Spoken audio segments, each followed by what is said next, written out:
Hello, UCAR. Peter Christensen here, coming to you from the CEO's desk.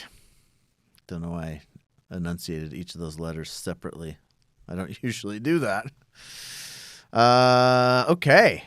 So, a good question came up today. And I thought, well, you know what? I need to talk about something in our video. So I'll talk about this. Question came up of a project that, for all intents and purposes, could be called a townhome, but it was actually a condo. It was recorded as a condo project, but the question came up of, does it need to be advertised? Is there a difference? Is this a subjective? Is it a rambler? How many steps does it have? Is it split level, split entry?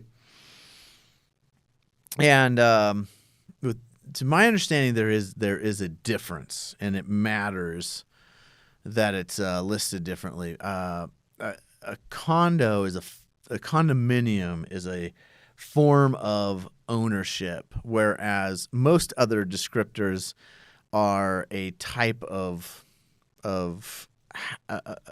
dwelling product, and so. A townhome, a rambler, whatever the different types of properties are, or descriptions of what the building might look like. Those are more of just a description of what you're going to own.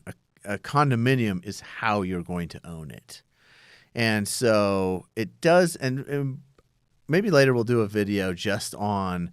What is, because there's a whole section of the law dedicated to condominiums and ownership, and what's owned, the area in between the walls, that kind of stuff.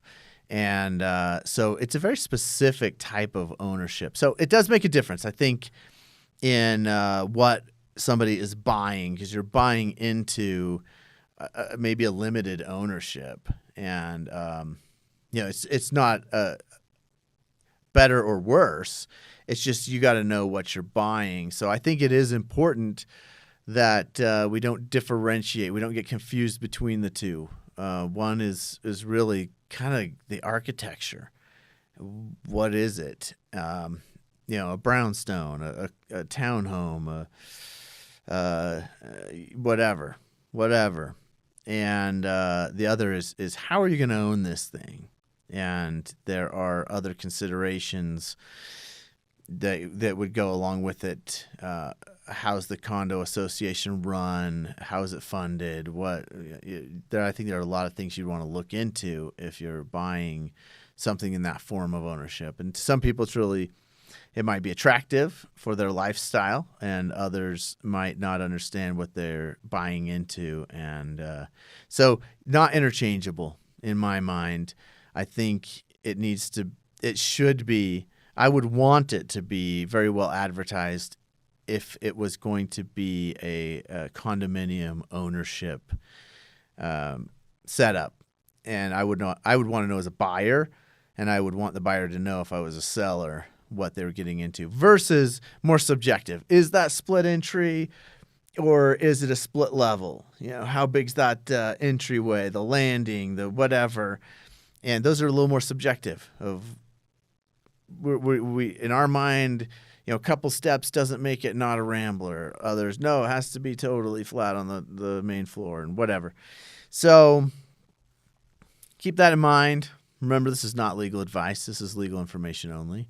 If you need specific legal advice, please contact your attorney. Thanks for tuning in.